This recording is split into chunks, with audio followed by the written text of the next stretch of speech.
SP news కి స్వాగతం. సామర్లకోట మండలం వేట్లపాలెంలో బాణసంచా తయారీ కేంద్రంలో జరిగిన అగ్ని ప్రమాదంపై సిపిఐ రాష్ట్ర కార్యదర్శి జి ఈశ్వరయ్య తీవ్ర దిగ్భ్రాంతి వ్యక్తం చేశారని, ఈ ఘటన బాధాకరమని, ఇది అధికారుల ప్రభుత్వం ఉదాసీనత వల్లే బాణసంచా పేలుడు జరిగిందని సిపిఐ రాష్ట్ర కార్యదర్శి వర్గ సభ్యులు తాటిపాక మధు విమర్శించారు. ఆదివారం ఉదయం స్థానిక ప్రభుత్వ సామాన్య ఆసుపత్రిలో సిపిఐ జిల్లా కార్యదర్శి కె బోడకొండ, సహాయ కార్యదర్శి తోకల ప్రసాద్ ఆధ్వర్యంలో జిల్లా సమితి బృందం బాణసంచా పేలుడు ప్రమాద క్షతగాత్రులను పరామర్శించారు.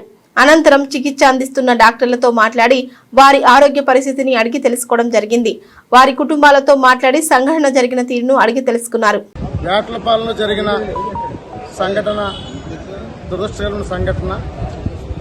భారత కమ్యూనిస్ట్ పార్టీ సిపిఐ రాష్ట్ర సమితి కార్యదర్శి జి ఈశ్వరయ్య గారు ఉదయాన్నే మమ్మల్ని ఆసుపత్రికి వెళ్లి వేటపల్లి వెళ్ళి పరిశీలించమన్నారు. ఉదయాన్నే మేము ఈ కార్యక్రమంలో ఉన్నాం. కానీ ఇది అధికారుల పాలకుల ఇది తీవ్ర నిర్లక్ష్య కారణంగానే ఈ సంఘటన జరిగింది. ఎందుకంటే 7 నెలల మరొక ముందే మన కోనసీమ జిల్లాలో 6 చనిపోయారు. దాని నుంచి ప్రభుత్వం ఏమి నేర్చుకుంది?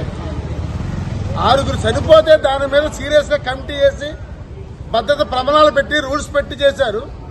ఇప్పుడు 20 మంది పైన చనిపోయారు. ఇప్పుడు ఈ మరణాలకు ఎవరు బాధ్యత వహిస్తారు? 20 లక్షల రూపాయలు ఇచ్చో ఏదో ఇచ్చి సాయం చేస్తే వాళ్ళ జీవితం తీసుకురాగలరా? వాళ్ళ కుటుంబాలను ఆదుకోగలరా? జీవితం అంతా కుటుంబం చూడగలరా? కనీసం భద్రత ప్రమాణాల్లో గోడౌను, పనిచేసే కేంద్రం 2 దూరంగా ఉండాలని ఆ నిబంధనలు ఉంది. దాన్ని పాటించారా? 15 కేజీలకే పర్మిషన్ తీసుకుని ఈ రోజు 50 కేజీల ఉత్పత్తి చేశారు. దీనికి ఎవరు బాధ్యతలు? అసలు ఆ ప్లాంట్కి అంటే కేంద్రానికి ఎందుకు మాత్రమే పనిచేయాలని రూల్స్ ఉన్నాయి. మరి 40 మంది 50 మంది ఎలా పనిచేస్తున్నారు? వీరు వెనకాల ఎవరున్నారు అంటే పెద్ద ఆర్డీఓ, ఫైర్ ఆఫీసర్, కార్మిక శాఖ, స్థానిక ఎండీఓ, ఎంఆర్ఓ అందరూ కూడా కొమ్మక్కైపోయి రాజకీయ తొత్తులుగా మారిపోయి ఈరోజు అమాయకుల ప్రజల్ని ఇది ప్రాణాలు పోగొట్టి. ఇది ఖచ్చితంగా ప్రభుత్వం చేసిన హత్యలే, ఇది అధికారులు చేసిన హత్యలే.